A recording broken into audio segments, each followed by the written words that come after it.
ये जिम्बाब्वे और south Africa के मैच में जिसमें मोल्डर ने बनाए हैं 367 रन्स, 400 कर सकते थे और फिर उन्होंने इनिंग्स कर दी डिक्लेयर। सलीम खालिक साहब, मोल्डर का फैसला कैसा लगा आपको?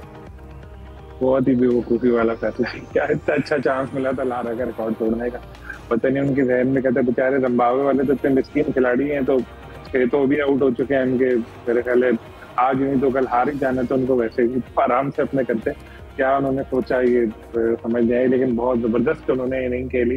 गालिबन 49 चौके उन्होंने लगाए, जो बहुत बड़ी बात है। काफी अरसे बाद ऐसी कोई इनिंग देखने को मिली और हम अपने प्लेयर्स की जाने से तो तरस गए हैं ऐसी बड़ी टेस्ट इनिंग्स के लिए। हालांकि हमारे भी मैचेस होते हैं जिम्बाब्वे से भी, बांग्लादेश से भी, सबके खिलाफ होते हैं, लेकिन अब हो सकता है आगे जाके कोई इंस्पायर हो, कोई इस तरह जाए। हमारे जो टॉप प्लेयर है बाबर, वो भी 22 नंबर पे आ चुके हैं, लेकिन मोल्डर को मौका मिला, कैप्टनसी का भी मौका मिला। महाराज की इंजरी के बाद तो उन्होंने बड़ा जबरदस्त परफॉर्म किया। हालांकि 2 विकेट शुरू में गिर गई थी, लेकिन उन्होंने इसका असर नहीं लिया और फिर पूरे डोमिनेट कर गए हरीफ बॉलिंग पर और इतना बड़ा स्कोर उन्होंने बना दिया। शायद आगे कभी फिर मौका मिल जाए, क्योंकि जिम्बाब्वे, बांग्लादेश, इन लोगों के मैचेस होते रहते हैं और आयरलैंड और अफगानिस्तान को भी स्टेटस मिला हुआ, खेलते काम है, कभी उनके खिलाफ कोई बन जाए इस तरह का। अच्छा, एक चीज वो रह गई थी, बिल्कुल वो जाहिर साहब ने बिल्कुल सही निशानदेही की थी। जो अब्दुल्ला साहब हैं डोमेस्टिक क्रिकेट वाले, वो डीसी जंग शायद हुआ करते थे, वो हैं, और जुनैद जिया, उनका भी इसमें किरदार है, तो आकिब के साथ वो भी इसमें बिल्कुल शामिल हैं। Thanks for correction. सही। अच्छा जाहिर साहब, आपको ये फैसला मोल्डर का कैसा लगा? आप उसकी जगह होते तो क्या करते? देखिए, मोल्डर के इस फैसले से ना मुझे जावेद मियांदाद की इनिंग्स याद आ गई है। उस वक्त खैर हम स्पोर्ट्स जर्नलिज्म में तो नहीं थे और 82-83 की गालबन बात है, हैदराबाद में इनिंग्स थी, इमरान खान कैप्टन थे और 280 रन बनाए थे, जो जावेद मियांदाद के टेस्ट में हाईएस्ट रन है, और नॉट आउट थे, तो इमरान खान ने वो इनिंग्स डिक्लेयर कर दी थी। इसके बाद बहुत तनकीद हुई थी इमरान खान पे कि उनके 300 रन ट्रिपल सेंचुरी करने का मौका देना चाहिए था, और इमरान खान का मौका था कि मैं ट्रिपल सेंचुरी की बजाय मैंने मैच जीतने को तरजीह दी और पाकिस्तान वो मैच जीत गया था। मोल्डर की यहाँ तक बात है, क्योंकि बयान मोल्डर ये बताऊँ कि इस मैच में कैप्टन है साउथ अफ्रीका के, और 367 बनाए उन्होंने।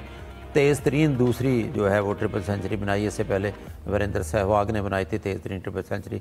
367 पर थे, 626 रन थे। ये दुरुस्त बात है कि अगर थोड़ा से दौर खुद तेज़ खेलते, खुद कप्तान थे, तो तोड़ सकते थे। मैं भी, क्योंकि माजी में 1-2 दफ़ा ये वाक़यात हुए हैं कि कोई खिलाड़ी दूसरे को कहता है कि वो बहुत बड़ा खिलाड़ी है और मुझसे बड़ा खिलाड़ी है, मैं उसका रिकॉर्ड नहीं तोड़ना चाहता। मैं भी उनके ये जहन में ये हो, लेकिन आधा घंटा अगर और खेलते तो जिस स्पीड से वो खेल रहे थे, वो ब्रायन लारा का 400 रन का रिकॉर्ड तोड़ सकते थे। ये सेकंड प्लेयर हैं 311 रन जिन्होंने ट्रिपल सेंचुरी की है। इससे पहले हाशिम आमला ने इंग्लैंड के खिलाफ की थी, लेकिन ब्रायन लारा का रिकॉर्ड इस सेंस में फिर भी कायम ही रहता कि उन्होंने मजबूत तरीन ड्रीम इंग्लैंड के खिलाफ किए थे वो 400 रन, और ये जाहिर है जिम्बाब्वे कमजोर टीम है। स्ट्राइक रेट तो ठीक था उनका, 100+ था। ये यकीनन, क्योंकि ब्रायन लारा बहुत बड़े प्लेयर थे, तो आज तक भी उनकी इनिंग्स को याद किया जाता है, और मोल्डर जो है वो साउथ अफ्रीका के खिलाफ खेल रहे थे। अच्छा यूसुफ साहब, आपके ख्याल में क्या वाकई यही बात होगी कि लारा का रिकॉर्ड जानबूझ के नहीं तोड़ा उन्होंने? देखिए, इनका जो फैसला है, तो सभी इस पर हैरानगी का इजहार कर रहे हैं कि हर लोग तो ये तवक्को कर रहे थे कि आज जो एक नई हिस्ट्री कायम होगी टेस्ट क्रिकेट में, लोग ब्रायन लारा का रिकॉर्ड टूटता हुआ देख रहे थे, लेकिन हैरानकुन बिल्कुल डिसीजन था। हमें भी समझ नहीं है कि उन्होंने ये डिसीजन क्यों लिया।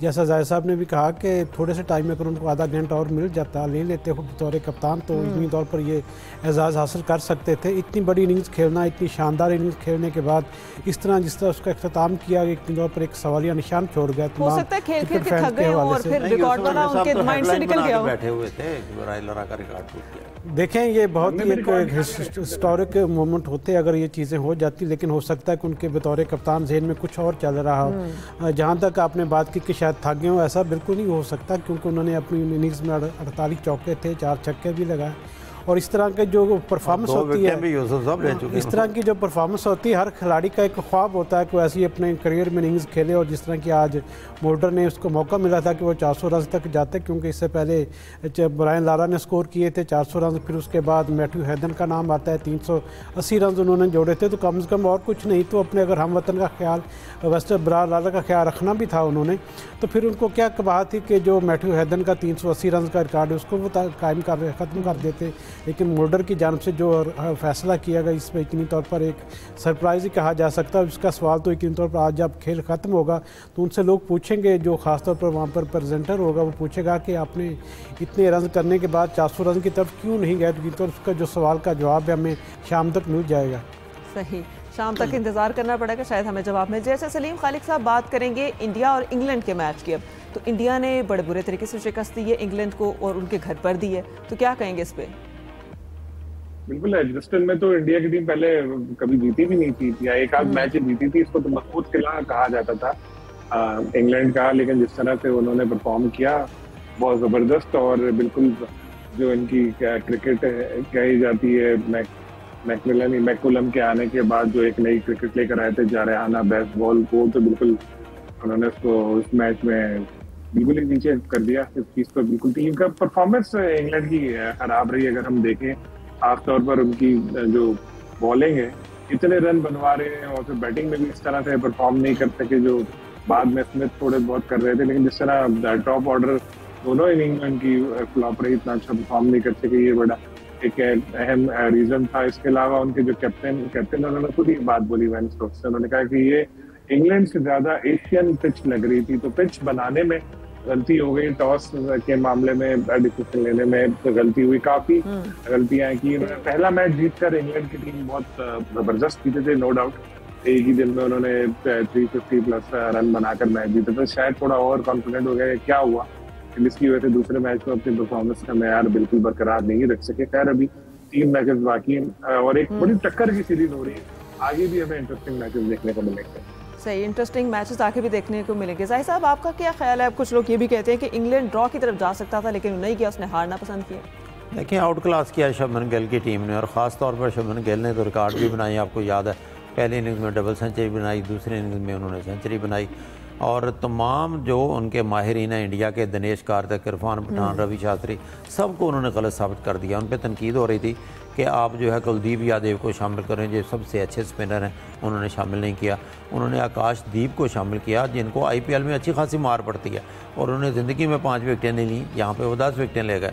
दोनों आउट क्लास खेले। ओवरऑल देखा जाए, मेरा मकसद यहाँ ये कहना नहीं है कि इंडिया की कामयाबी को थोड़ा करके पेश किया जाए, बहुत अच्छा खेले हैं, लेकिन मेरा ख्याल है कि इंग्लैंड ये मैच हारा है इंग्लैंड के इंडिया के जीतने के साथ साथ, क्योंकि कई मौके ऐसे आए थे जब वो इस पॉलिसी के तहत खेलते कि हमने मैच को ड्रा करना है। तो वही जो ब्रेंडन मैकलम ने अपने प्रेस कॉन्फ्रेंस में कहा कि एक तो टॉस जीतकर हमने जो फैसला किया वहीं पे हम मैच हार गए कि हमने वो गलत फैसला किया। उसके बाद ब्रेंडन मैकलम की ये भी पॉलिसी है कि मैच ड्रा नहीं करना, हमने हमेशा से जीत के लिए जाना है, तो ये भी गलत है। मैच अवेयरनेस की थोड़ी कमी दिखाई दी है, और फिर इनके जो बड़े बड़े खिलाड़ी हैं वो भी आउट ऑफ फॉर्म दिखाई देते हैं। अच्छा, यूसुफ अंजुम साहब, आप क्या समझते हैं इंग्लैंड ने कहाँ गलतियाँ की हैं? देखें, बेहतर प्लानिंग की थी इंडिया ने, और यकीन तौर पर उन्होंने पहला मैच हारने के बाद जिस तरह वो उन्होंने परफॉर्मेंस उनकी रही थी, जिसमें ख़ासतौर पर अगर उनके मिडल ऑर्डर की बात की जाए तो कभी 33 रन पे 6 विकेटें गिर गई, कभी 27 रन के अंदर 6 विकेटें गिर गई। तो इस दफ़ा समझते हैं कि इस मैदान पर उनका जो कमबैक था वो निस्बतन बेहतर प्लानिंग के साथ वो आए थे, और जिस तरह शुभमन गिल ने उसकी मैच की बुनियाद रखी, तो मेरे ख्याल में उससे पूरी एक जो इंडियन टीम थी उसको हौसला मिला। और ख़ास तौर पर अब ये बातें भी होना शुरू हो गई हैं कि जो इंग्लैंड के माहिरीन वो ये कहते हैं कि हमारी जो पिचेस इसको अब दोबारा से रीवैम्प करने की ज़रूरत है, क्योंकि अगर हम अपने एडवांटेज नहीं दे पाते, दूसरी टीम आकर लेती है। यकीन तौर पर यह एक सवालिया निशान है पिचेस बनाने वालों पर, और इस क्योंकि ग्राउंड पर पहली ये विक्ट्री थी, तो यकीनी तौर पर अब कोशिश होगी कि इंग्लैंड की टीम अगले मैच में दोबारा जो गलतियाँ उन्होंने इस मैच में की हैं, ख़ासतौर पर जिस तरह उनकी लंबी पार्टनरशिप ना होना और शुभमन गिल को आउट करने में नाकामी का सामना उनको करना पड़ा, थोड़ी सी उनकी फील्डिंग के हवाले से भी वजूहात थी जिनकी ड्रॉप कैचेस की वजह से थोड़ा उनको नुकसान हुआ। यकीनी तौर पर आने वाले जो मैचेस होंगे इनमें इंग्लैंड की टीम एक बेहतर, हम समझते हैं कि बेहतर टीम के तौर पर नज़र आएगी। सही, इंग्लैंड ने आज के मैच में बहुत सारी गलतियां की हैं और इंग्लैंड की पॉलिसीज़ भी कुछ खास बेहतर नहीं रही हैं। आज के जो शो से हमें इजाज़त दीजिए, तमाम मेहमानों का बहुत शुक्रिया, खुदा हाफिज़।